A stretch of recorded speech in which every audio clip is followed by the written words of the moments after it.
नमस्कार मित्रांनो. विवाहाला विलंब किंवा विवाहात अडचणी किंवा विवाह पश्चातसुद्धा खूप जणांना ताणतणावाचा अनुभव येतो. तर इतर बाकीच्या कारणांबरोबर आपण थोडंसं पत्रिकेचं पण कारण पाहणार आहोत, की कशामुळे हे अडचणी येतात. ही मी अगदी थोडक्यात नॉर्मल लँग्वेजमध्ये समजावायचा प्रयत्न करणार आहे. तर तुम्ही पण पहा तपासून, जर अशी काही अडचण आहे का आपल्या पत्रिकेमध्ये, त्यामुळं अडचण येत असेल तर, आणि याच्यावरती आपल्याला उपाय करता येतो. पण आधी अडचण समजून घेणं महत्त्वाचं आहे. म्हणून आधी बघा, ही आपली पत्रिका असते. आता ही मकर लग्नाची पत्रिका मी घेतलेली आहे. मकर लग्नाच्या पत्रिकेमध्ये इथे कुठलाही आकडा असू शकतो. कोणतेही 1 ते 12 कुठलीही रास इथं असू शकते. हे ॲक्च्युली आकडे नाहीत, हे राशींची नावं आहेत, म्हणजे राशींना दिलेली नावं आहेत. 10 म्हणजे 1 पासून आपण बघितलं तर मेष, वृषभ, मिथुन, कर्क, सिंह, कन्या, तूळ, वृश्चिक, धनु, मकर, कुंभ आणि मीन अशी 1 ते 12 नावं दिलेली आहेत. मी याच्यामध्ये स्लाईडमध्ये पुढे दिलेले तुम्ही पहा त्याच्यामध्ये. तर आपल्याला विवाहाच्या संदर्भात बघायचं असतं ते म्हणजे हे सप्तम भाव पाहायचा असतो. सप्तम भावामध्ये कोणती राशी आहे आणि इथे मी ग्रह दिलेले आहेत आणि ह्या ग्रहांच्या इथे स्वलिलय या स्वतःच्या राशी आहेत आणि नीच लिलय ह्या त्यांच्या नीच राशी आहेत आणि उच्च लिलय त्या उच्च राशी आहेत. आता ही 5 म्हणजे 5 सिंह रास ही सूर्याची स्वतःची रास आहे. 4 कर्क ही चंद्राची स्वतःची आहे. मंगळाची मेष, वृश्चिक, बुधाची मिथुन, कन्या, गुरु धनु आणि मीन, शुक्र तूळ आणि वृषभ, शनी मकर आणि कुंभ, आणि राहू केतू ज्या राशीत असतात त्याचं प्रतिनिधित्व करतात. त्यामुळे त्यांच्या अशा स्वतःच्या खास समजले जात नाहीत राशी. आणि या राशीत जेव्हा हे ग्रह असतात तेव्हा ते स्वराशीत समजले जातात. या राशीत जेव्हा असतात, म्हणजे आता सूर्य तूळ 7 नंबर ही तूळ रास, तुळेत असेल तर तो नीच समजला जातो. मेषेत असेल 1 नंबरमध्ये असेल तर उच्च समजला जातो. याप्रमाणेच बाकीचे ग्रह तुम्ही बघून घ्या. तर आपल्याला इथे काय पाहायचं आहे, बाधक योगामध्ये पहिला काय असतो, सप्तमामध्ये नीच ग्रह आहे का, नीच राशीत ग्रह आहे का. म्हणजे सप्तमामध्ये हे सप्तम स्थान आहे आणि या सप्तम स्थानामध्ये जो काही ग्रह आहे तुमचा, तो नीच राशीत आहे का, स्वराशीत आहे का, उच्च राशीत आहे, हे पाहणं तुम्हाला महत्त्वाचं आहे. अडचणी येत असतील तर नीच राशीत जर असेल तर हा एक पहिला निगेटिव्ह पॉईंट झाला. त्याच्यानंतर दुसरं आपल्याला बघायचं ते म्हणजे सप्तमेश, म्हणजे ह्या सप्तम स्थान. आता इथे पहिलं नीच राशीचं उदाहरण द्यायचं झालं तर इथे कर्क राशी, समजा इथे मंगळ असेल तर तो नीच राशीमध्ये होतो आहे. बघा, मंगळाची कर्क ही नीच रास आहे. मग इथे मंगळ असेल तर नीच राशीत होतं. बुध असेल आणि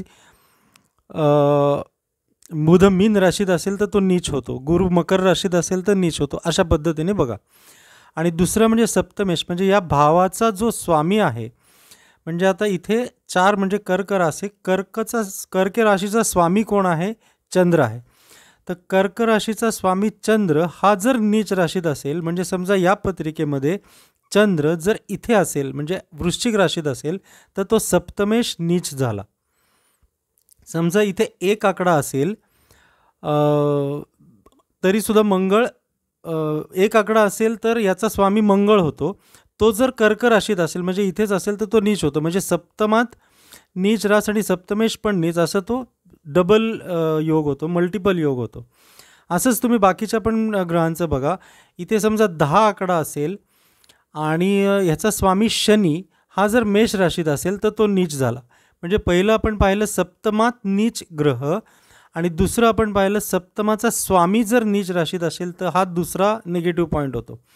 नंतरची गोष्ट म्हणजे शनी आणि मंगळ. जर आता समजा मंगळ इथं असेल, मंगळ आणि शनीला आपापल्या दृष्टी असतात. प्रत्येक ग्रहाला 7वी दृष्टी असतेच. शनीला 3री आणि 10वी एक दृष्टी असते, म्हणजे 2 एक्स्ट्रा दृष्टी असतात. आणि मंगळाला 4 आणि 8 4थी आणि 8वी असते. समजा आता मंगळ इथं असेल तर मंगळाची 7वी दृष्टी इथे आणि 8वी इथे येते. सप्तम स्थानावर जर शनी मंगळाची दृष्टी असेल तर ते विवाहात बाधा तयार करतं. दुसरं महत्त्वाचं गोष्ट म्हणजे नक्षत्र. आता ह्या सप्तम राशीचा स्वामी तो जर का या उग्र किंवा तीक्ष्ण नक्षत्रात असेल तर विवाहामध्ये बाधा येते. हा खूप स्ट्रॉंग निगेटिव्ह पॉईंट होतो. तर ही उग्र नक्षत्र कुठली आहेत ते मी इथे दिली आहेत, भरणी, मघा आणि 3ही पूर्वा, पूर्वाषाढा, पूर्वा फाल्गुनी, पूर्वा भाद्रपदा. आणि तीक्ष्ण नक्षत्र कुठली आहेत? आर्द्रा, आश्लेषा, ज्येष्ठा आणि मूळ. या नक्षत्रांपैकी कुठल्या नक्षत्रांमध्ये जर तुमचा सप्तमाचा स्वामी असेल तर तो एक विवाहाला खूप मारक ठरतो, बाधक ठरतो. त्याच्यानंतरचा योग म्हणजे पापकर्तरी. आता पापकर्तरीमध्ये काय होतं? सप्तम स्थानच्या या बाजूला आणि या बाजूला जर क्रूर ग्रह असतील, शनी, मंगळ, राहू, केतू हे क्रूर ग्रह आपण समजतो. सूर्य पण काही वेळा सूर्य उग्र समजला जातो, काही बाबतीत क्रूर समजला जातो तो. पण मंगळ, राहू, शनी, केतू हे तर क्रूर ग्रह आहेच आहेत. या क्रूर ग्रह जर या सप्तमाच्या दोन्ही बाजूला असतील तर सप्तम स्थानमध्ये पापकर्तरीत आहे असं समजायला पाहिजे. आणि दुसरं म्हणजे सप्तमाचा स्वामी, म्हणजे आता या मकर लग्नाच्या कुंडलीमध्ये सप्तमाचा स्वामी आहे चंद्र, कर्क राशीचा स्वामी चंद्र आहे. चंद्र समजा इथे असेल आणि त्याच्या इकडे आणि इकडे आधीच्या आणि नंतरच्या भावात जर क्रूर ग्रह असेल तर सप्तमेश पापकर्तरीत आहे असं त्याचा अर्थ होतो. या परिस्थितीत सुद्धा विवाहोत्तर, विवाह पश्चात अडचणी भरपूर येऊ शकतात. विवाहाला सुद्धा होण्यासाठी सुद्धा बाधा होऊ शकते. त्यानंतरची गोष्ट, जर सप्तमेश अस्त असेल, अस्त ग्रह केव्हा होतो? जेव्हा तो सूर्याच्या जवळ असतो काही अंशात, म्हणजे साधारण 10 अंशाच्या आत. प्रत्येक ग्रहाचे अंश वेगळे आहेत पण तरी साधारण 10 अंशाच्या आत जर ग्रह असेल तर तो अस्त असतो. अस्त ग्रह झाला तर तो त्याचा शुभ फल किंवा त्याचं फल तो ॲक्टिवेट झालेला नसतो, तो फळ द्यायला असमर्थ असतो, तेव्हा त्याच्यासाठी उपाय करावा लागतो. आणि दुसरं म्हणजे नंतरचा योग म्हणजे मंगळ. आता मंगळाची पत्रिका आहे तर तुम्हाला कल्पना असेलच. मंगळाची जर पत्रिका असेल तर जोडीदाराची पत्रिका सुद्धा मंगळाची असेल तर ते सूट होतात एकमेकांना. मंगळ आहे असं पण केव्हा म्हणतो? लग्नकुंडलीमध्ये जेव्हा व्ययस्थान, लग्नस्थान, चतुर्थ, सप्तम आणि अष्टम हा असा ॲरो लक्षात ठेवा तुम्ही. इथे जेव्हा मंगळ असतो तेव्हा पत्रिका मंगळाची आहे असं समजलं जातं. आणि मग त्या केसमध्ये जोडीदाराची पण पत्रिका पाहायला लागते. काही वेळेला लग्नपत्रिकेत नसतो पण चंद्रमध्ये असतो, चंद्रकुंडलीमध्ये असतो, तर त्याला म्हणजे तो सौम्य मंगळ आहे असं आपण म्हणतो. पण त्या पद्धतीची जोडीदाराची पत्रिका असेल तर ते जास्त चांगलं. अन्यथा मंगळाची शांती केली किंवा काही उपाय केले तर त्याचा फायदा होऊ शकतो. तर आता दुसरं महत्त्वाचं म्हणजे कसं, यातील एक दोष असेल कुठला तर काही प्रमाणात अडचणी येतात. जितके जास्त यातले योग पत्रिकेमध्ये असतील तेवढं ते विवाहासाठी बाधक ठरत जातं. मल्टिपल योग असेल तर निश्चितच तुम्हाला अडचणी येतात, लग्नाच्या नंतरसुद्धा येतात, पराकोटीची वाद होऊ शकतात. तर तुम्ही हे आधीच एक पाहून घ्या. आणि या सगळ्या गोष्टींवरती उपाय आहेत. म्हणजे आता मंगळाची पत्रिका असेल तरीसुद्धा त्याला आपण काय शांती किंवा अशा प्रकारचे उपाय करू शकतो. आणि सगळ्यात महत्त्वाचं म्हणजे तुम्ही ज्या ग्रहामुळे दोष तयार झाला आहे, समजा इथे नीच ग्रह आहे किंवा याचा स्वामी नीच आहे, अस्त आहे, तर आपण त्या ग्रहाचं रुद्राक्ष, जर सिद्ध रुद्राक्ष परिधान केलं आणि त्याच्याबरोबर आता आम्ही काही प्रार्थना देतो विशिष्ट, म्हणजे टेलर मेड ज्याला म्हणता येईल अशा पद्धतीच्या, त्या जर आपण काही दिवस त्या रोज म्हणाल्यात आणि त्या कायम पण बोलल्या तरी त्याचा फायदाच असतो. तर असा जर दोन्ही एकत्रित उपयोग केला तर याच्यातनं नक्की फायदा होतो. खूप लोकांना याचा चांगला अनुभव आलेला आहे. तर तुम्ही चेक करा एकदा की तुमच्या पत्रिकेमध्ये असं आहे का. आणि जर तुम्हाला स्वतःला चेक करता येत नसेल तर तुम्ही नक्की संपर्क करा किंवा तुम्ही स्वतः बघा. या पद्धतीने जर तुमच्या पत्रिकेत योग असतील तर विवाह होण्यात आणि झाल्यानंतरसुद्धा अडचणी येऊ शकतात. आणि साधारण आता तुम्ही म्हणाल की विवाह केव्हा होतो हे योग जर बघायचे असेल तर आपण महादशा बघतो. महादशा आपली कुठली चालू आहे, अंतर्दशा कुठली चालू आहे. आणि विवाह कारक ग्रह पुरुषांच्या पत्रिकेमध्ये गुरु असतो, शुक्र असतो आणि स्त्रियांच्या पत्रिकेमध्ये गुरु असतो. तर ज्या वेळेला महादशा अंतर्दशेमध्ये आणि गुरुचा संबंध येतो महादशा स्वामी आणि अंतर्दशा स्वामीशी आणि सप्तमेशाशी, त्या सुमाराला विवाहाचे योग प्रबल असतात. बरेच योग असतात, ते बरेच काढायला लागतात.